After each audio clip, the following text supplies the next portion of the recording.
Folks, welcome back. I have your latest home prices and insights for the Peel and Durham region for week ending October 26, 2022.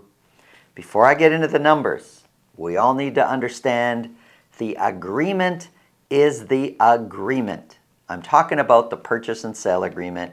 Too many people, buyers, sellers, realtors, think that they could agree to stuff and do things outside of the agreement.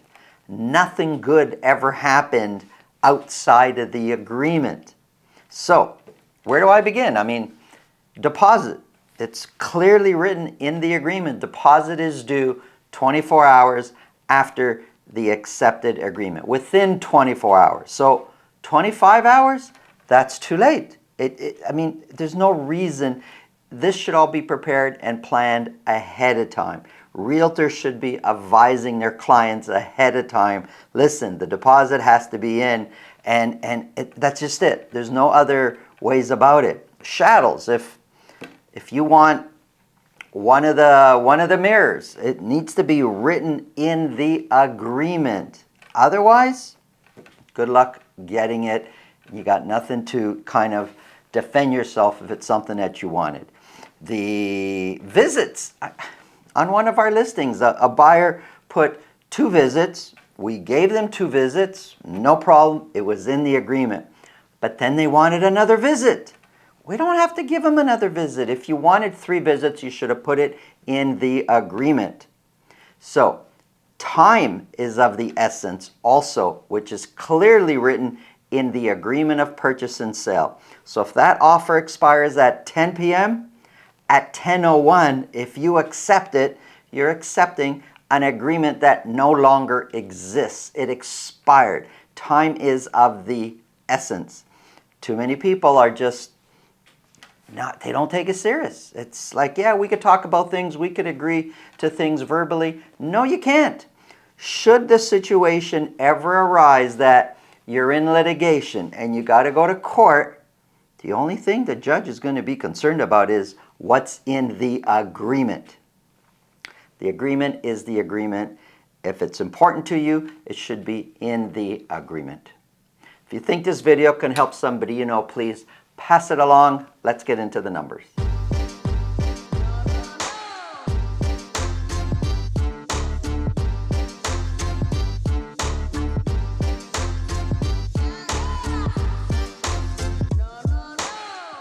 If you want to speak with me about your real estate situation, selling, buying, it's really simple. Below this video, in the description, there's a link to my calendar. Click on that, book a time that's convenient for you. This way, I'll know ahead of time and I'll make sure my schedule's organized so we could talk about whatever's on your mind. Let's get into the numbers. Now, home prices, I got to tell you, over the next 4 or 5 months, they're going to look extremely, extremely terrible, especially when we're looking at year-over-year comparison. Last year at this time was kind of the start of the ascent to the summit, so to speak, where we're headed to the peak. This year, kind of the opposite is happening. So the widest gap between last year and this year's prices are going to be coming up over the next 4 months. I'll show you more when we get into the charts. Here's a quick summary of what we're going to be talking about today. This is average sold price for detached properties. We've got Mississauga in blue. Prices went up over last week. And for Brampton and Durham region, week over week, prices came down. We're going to start with Mississauga. Average sold prices, sales broken down by week for a year. Last week, week ending October 26, 34 detached homes were sold in Mississauga. 3 of those were at $2 million or more. If I step back here for a second, hopefully you could see the whole screen here. This time last year, we were headed up in prices. We've come way down. So when you start comparing year over year, we're heading into 4, 5, 6 months of really, really huge gaps in prices.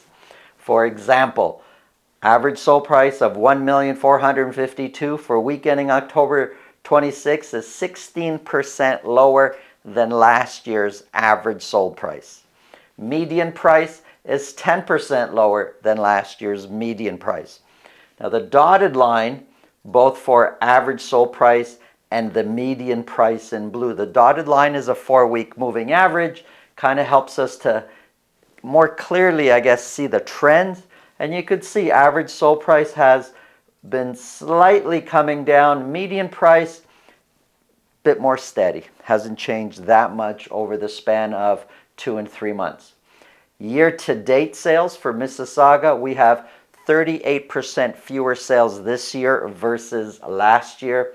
And listings, we have 6% fewer listings this year versus last year. Months of inventory for Mississauga came down a little bit from last week, sitting at 2.7 months of inventory. In 21 days, 3 weeks is the average days on market. Let's look at Brampton. 40 detached properties were sold. One of those was at $2 million or more. Average sold price is $1,160,000. Last year, boom, prices were going up, especially aggressively over the next few months coming up. This year, they've been coming down. Well, currently, $1,160,000 is 13% lower than last year's average sold price. Median price is also 13% lower than last year's median price. Median price is sitting at $1,100,000. But for the last 2 to 3 months, just saying, this is the real numbers. When we look at the 4-week moving average, not a lot of change over the last 8, 9, 10 weeks. Sales in Brampton, we have 46% fewer sales this year versus last year. That's a huge difference. This year, 28% sold at list price or more, versus last year at this time, 77% were selling at list price or more. We have 11% fewer listings this year versus last year. On a week-to-week basis, actually, we're kind of on par over the last few months. We're listing very much the same over the fall season this year that we were listing last year over the fall season. Months of inventory for 4 weeks now has been increasing each week. Now we're sitting at 2.4 months of inventory, and 19 is the average days on market. Ajax, Pickering, and Whitby, this is my Durham sample, only detached houses. 33 detached properties were sold. None of those were at $2 million or more. And again, every neighborhood across the GTA. This time last year, prices were starting their ascent to the summit, I'm saying, and this year they've been coming down.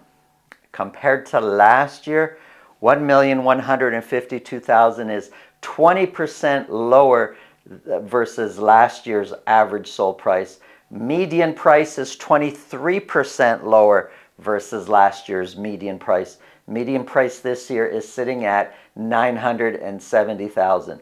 And both average price and median price for the Durham region over the last 2 to 3 months has been coming down, but very slightly. It's by no means aggressive, but you could see that it has been coming down. Compared to last year, year-to-date sales versus last year, we have 32% fewer sales this year versus last year. Listings, we have 2% fewer listings. Months of inventory starting to go up. It's now sitting at 1.6, still low, but it is headed upwards. 1.6 is the months of inventory for Durham region. 11, though, is the average days on market, still quite low. Let's look at condos. This is for all of Peel region. 32 condos were sold. One of those was at $1 million or more. Average price did go up. It's now $680,000.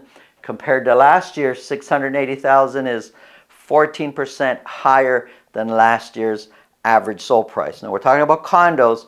It's a different world versus the detached market. Median price is $616,000. Median price is 7% higher than last year's median price. And if we look at the 4-week moving average for both average sold price and median price, slightly headed upwards over the last 2 months or so. 36 fewer sales year to date this year versus last year. Now you can see the big difference. The orange is this year's sales, the blue is last year. Big difference between the two. Listings, basically the same, 0.3% fewer listings this year versus last year. So if we were to round, which I do in many of the numbers, there's no percentage difference this year versus last year's listings. Months of inventory for condos been climbing for a few weeks now, sitting at 3.4 months of inventory. And 33 is the average days on market. Here's a summary of the months of inventory. You know, we're headed into 4 or 5 months of, I could almost see the headlines right now. Huge differences between last year's price and this year, and that gap is going to get bigger and bigger. The stories, the headlines, they're all going to be out there. Comparing to last year is interesting, and kind of to see where we were then and versus where we are now. But if you're looking to transact, if you're looking to buy or sell, the trend right now really is the most important number for you to focus on. That's what I'm showing you here. Thanks for watching. Have a great day.